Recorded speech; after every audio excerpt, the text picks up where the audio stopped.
The concept of a multiverse, where infinite universes exist parallel to our own, may seem like a recent science fiction invention. But did you know that traces of this idea can be found in ancient Indian scriptures? Yes, you heard that right. So grab a seat because we're about to embark on an extraordinary journey through time and knowledge. In this video, you'll gain a deep understanding of Hinduism's unique take on the multiverse and how it intersects with both scientific principles and spiritual beliefs. By the end of this journey, you'll possess knowledge and insight that will challenge your understanding of the universe.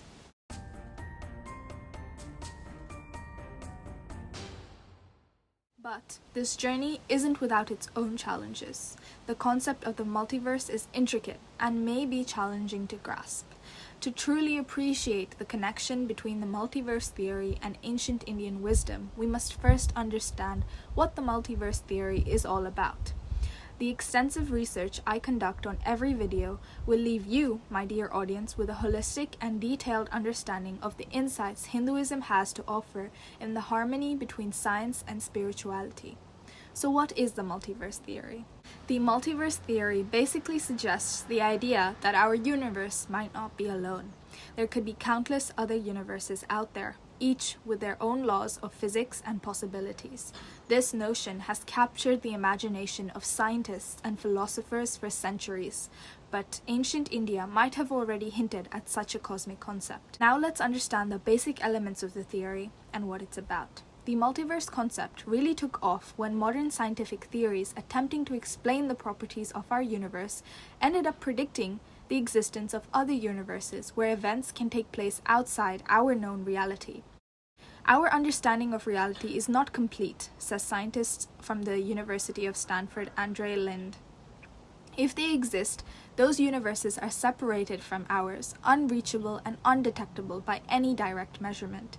The multiverse theory suggests that there could be multiple universes, perhaps an infinite number of them, each with their own physical laws and conditions.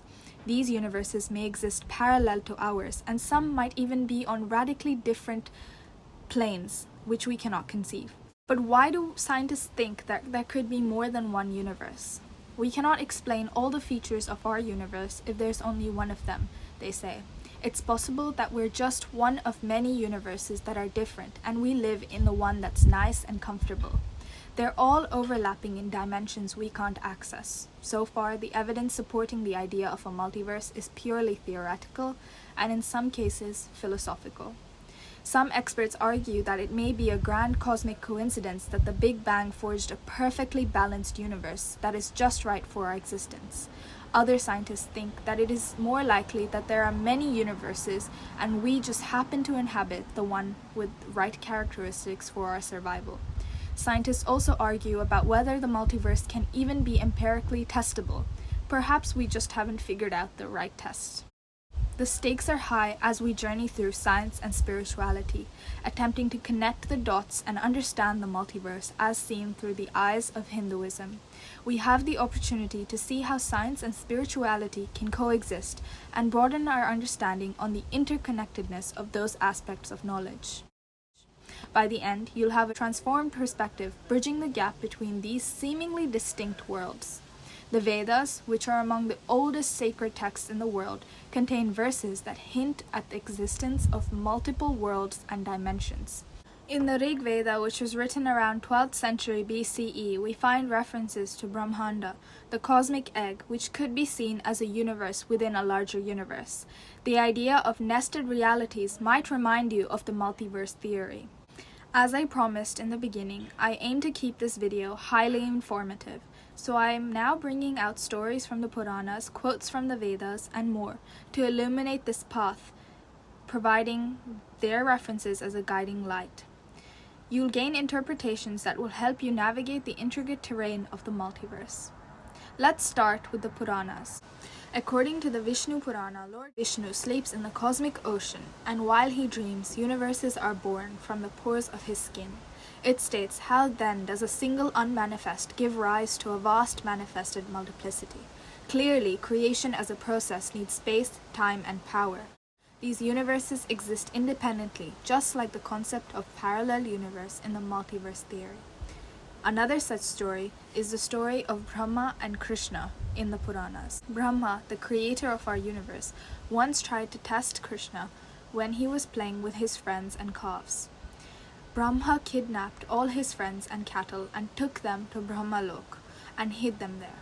Sri Krishna understood the complete situation and he copied himself in the form of all his missing friends and cows so that no one in the village gets to know that these were originally missing. After a year, Brahma returned to the same village to get the whereabouts of the situation. But he was shocked to see the same children and cattle whom he had kidnapped were playing in the village cheerfully. Brahma was completely confused on how they were playing on earth while he had the same children in Brahmalok. He understood that because of his overconfidence, Krishna played a trick on him. Krishna then soulfully closed his eyes and Brahma saw an uncountable number of other Brahmas in all forms of existence, floating above the ground. Some had 10 heads, some had 100, while others had thousands, and they were all worshipping Sri Krishna. Sri Krishna told Brahma that he is the only creator and there are other infinite universes, each having their own Brahmas, maintaining the cycle of birth and death. Through this story mentioned in the Bhagavata Purana, Sri Krishna directly enlightens us on the concept of the multiverse via Brahma. Sri Krishna explains the process of cosmic creation in this shloka, that when the day of Brahma begins, the entire universe comprising of all living and non-living things wakes up and begins to act. This process continues until the end of his day. Then the whole universe goes back into the same unmanifested state.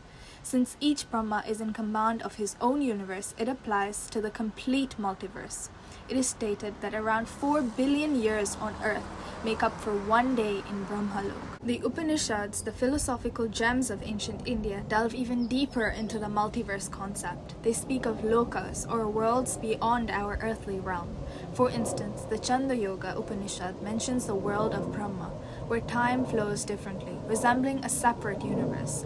The idea of parallel universes disturbs many scientists, but is entirely natural in Indian traditions. According to the Atharva Veda and the Puranas, the primary realm of the universe is divided into 14 dimensions of existence, separated into 7 upper worlds and 7 lower worlds. The devas and the asuras are from the realms respectively. The earth is considered the lowest of the 7 higher worlds. Each of these worlds serves as a unique function in the universe. All these planets coexist in 3D, with having time as the 4th dimension. I'm going to suggest an idea that may just blow your mind, but it is important to first remove the Western imposition of simplicity and stop viewing all these concepts discussed in ancient Indian scriptures with a black and white lens. Because of this distortion, we tend to see asuras as quote-unquote demons, which is a very loaded word. Basically, the point here is that in the Puranas, the asuras were not described to match the stereotypical image of a demon in Abrahamic belief. These asuras and devas seem to reside on the realms of 14 lokas I mentioned earlier. Mind you, although the asuras are said to be in the lower realms, they were by no means lower in power or technology than the devas. Our idea of good versus bad may have spawned as the beings residing in the upper realms would have been an alliance, while the beings in the lower realms, which we call as asuras, might have been enemies. One story from the Shiv Purana might just convince you about my point. It is the story of Lord Shiva and the relentless Tripasuras. Long ago, 3 mighty demon brothers, Tarakaksha, Kamalaksha, and Vidyunmali, known as the Tripasuras, unleashed terror upon the heavens. Their arrogance and unbridled strength posed a grave threat to the cosmos. They sought to conquer the universe, and even the gods trembled in fear. The Tripasuras wreaked havoc. Their combined powers made them impervious to defeat. The cosmic balance was on the edge of destruction. In this dire moment, the gods turned to Lord Shiva, the supreme yogi, the destroyer of evil, for salvation. With a calm demeanor, Shiva meditated to harness his inner power. The Tripasuras mocked Shiva, believing they were invincible, but they underestimated the depth of his resolve. When the planets aligned, Shiva unleashed the Pashupatastra, the most formidable weapon in the cosmos. As the heavens trembled, Shiva's arrow soared through the skies, piercing the citadels with divine brilliance. In an awe-inspiring spectacle, the Tripasuras' fortress crumbled, their arrogance shattered, and their reign of terror ended. The Tripasuras, with their 3 citadels in different realms, symbolized the diversity of universes within the multiverse. Just as the demons believed their power was invincible in their respective worlds, the multiverse theory proposes that each universe operates under its own laws and conditions, seemingly isolated from others. Shiva's intervention, marked by the Pashupatastra, mirrors the concept of a unifying force in the multiverse theory. Just as Shiva's divine arrow transcended the boundaries of the Tripasuras' fortresses, the multiverse theory suggests that there may be underlying principles or forces that connect and influence the various universes within the multiverse. In the Chandogya Upanishad, it states, "All this is indeed Brahman. The whole world is indeed Brahman. The soul is indeed Brahman." This idea of everything being interconnected can be seen as analogous to the interconnectedness of the particles in quantum physics, which is a fundamental aspect of the multiverse theory. But the connections between ancient India and the multiverse don't stop there. In recent years, quantum physics has brought us closer to understanding the nature of reality. And guess what? Some of these ideas resonate with what was said in the Upanishads. The Upanishads speak of the concept of Neti Neti, which means not this, not this. In this practice, you drop whatever is not you. If I can see this camera, I am not this camera. If I can see my hand, then I am not this hand. In the same way, because I can feel these feelings, I am not these feelings. So by definition, anything I can experience, I am not that. So as we keep letting go, layer by layer, what are we left with? It's just a vacancy. This is a kind of emptiness that includes everything. This ancient idea suggests that reality can be described by negation, much like the way quantum physics describes particles by their wave functions, defining them by what they are not. Another intriguing link between the multiverse theory and ancient Indian thought is the cyclical nature of the universe. In the Bhagavad Gita, Lord Krishna discusses the eternal cycle of creation and destruction, resembling the concept of an ever-expanding multiverse. Cosmic cycles align with the idea that new universes could be constantly emerging, with one final story to seal the deal on the origins of the multiverse theory in Hinduism. The birth and parentage of Lord Rama and his victory over King of Lanka is known by all. However, the end of this avatar of Lord Vishnu is known by a few. With a few mentions in the Valmiki Ramayana, the end of Rama's avatar is yet another fascinating story in ancient scriptures. When it was time for Lord Ram to leave his mortal body and return to Vaikuntha, Yama was not allowed to enter, as Hanuman guarded the gates of Ram's palace. This is why Ram dropped his ring from the earth through a crack where it reached Patal Lok. He asked Hanuman to retrieve his ring. To fulfill his mission, Hanuman reduced his size to that of a beetle and entered the crack. According to the Sri Parashara Samhita, Vasuki, the king of serpents, takes Hanuman to the center of Nagaloka, and there was a tall mountain of rings piled up. All the rings Hanuman picked up turned out to be Lord Ram's ring. In fact, he finds that the huge pile of rings were all exactly the same. The serpents in Nagaloka are said to know the secrets of birth and death.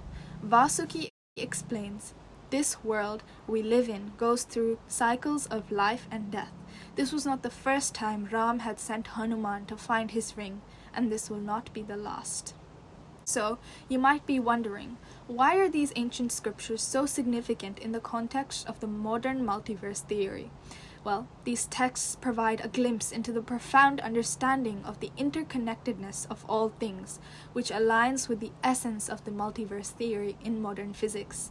In the multiverse theory of today, we explore the idea that countless universes coexist, each with their own set of physical laws. This concept is eerily similar to the ancient Indian belief in multiple realms, or Lokas, and the cyclical creation and destruction of universes. The multiverse theory, a concept that continues to captivate scientists like Michio Kaku and Brian Greene, might have had its roots in ancient India, within the Vedas, Upanishads, and Puranas. The parallels between these ancient ideas and contemporary scientific theories are astonishing. Thank you for joining me on this incredible journey through time and space. If you found this video as mind-blowing as I did, don't forget to hit the like button, subscribe to my channel, and share it with fellow explorers of ancient India. As always, may you find your inner peace and harmony on your path to spiritual growth. Namaste.